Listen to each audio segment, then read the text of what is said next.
क्या कॉन्फिडेंट रहने के लिए पैसे की जरूरत है? अगर मैं कहूंगी नहीं तो मैं यहाँ पर गलत। Specially this is for my young viewers. एक बहुत ही क्लियर बात मैं अपने एक्सपीरियंस से बोल रही हूँ, because I have been working since a very young age. जब तक आपका बैंक बैलेंस है, जब तक आपके पास अकाउंट में पैसे हैं, आप कॉन्फिडेंट फील करें। पैसों से मतलब एग्जैक्टली पैसे नहीं, आपके पास एसेट्स हैं तो भी आप कॉन्फिडेंट फील करेंगे। तो कितने पैसे हैं ये नहीं कह रही हूँ मैं, क्योंकि होने को तो कितने भी हो सकते हैं, लेकिन हाँ, एक जो हमारी नॉर्मल लाइफ जीने के लिए हमें जितनी रिक्वायरमेंट है, मतलब उतना पैसा है तो हम डेफिनेटली कॉन्फिडेंट फील करें। तो हम मार्केट में जाते हैं, बाहर जाते हैं, आसपास कई बार फ्रेंड्स को देखते हैं, बहुत से लोगों को देखते हैं, कई बार ऐसा लगता है अरे हमें भी ये खरीदना है, हमें भी ये खरीदना है, हमें भी ये चाहिए, ऐसी चीज चाहिए, वो छुट्टी चाहिए, वो हॉलीडे चाहिए। But before jumping into it या फिर वो अमाउंट खर्च करने से पहले आप एक बार सोच के कीजिए, क्या वो चीज वर्थ है जिसपे आप खर्च करना चाह रहे हैं? नहीं कर रहे अगर, तो इसका मतलब ये नहीं कि आपके पास अबंडेंस या प्रोस्पेरिटी नहीं है आपके पास अबंडेंस प्रोस्पेरिटी, लेकिन क्या वो चीज वर्थ है जितना अमाउंट आप उस पे खर्च कर रहे हैं?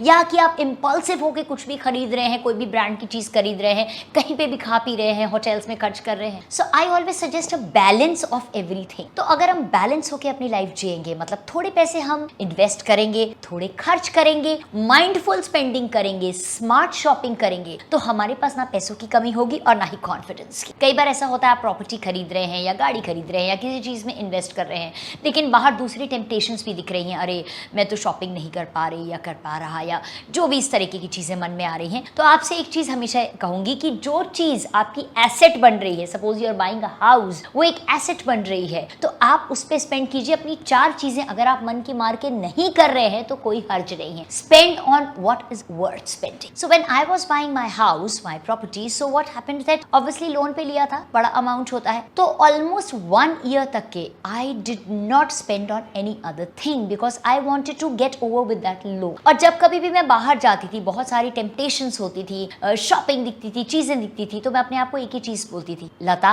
ये सब यही रहने वाला है, कहीं नहीं जाने वाला है। एक बार तुम्हारी अपनी प्रॉपर्टी हो जाएगी, अपना घर हो जाएगा ना, so the confidence which you will have, वो इन चीजों से कहीं बढ़ के होगा। So spend mindfully and be a smart shopper.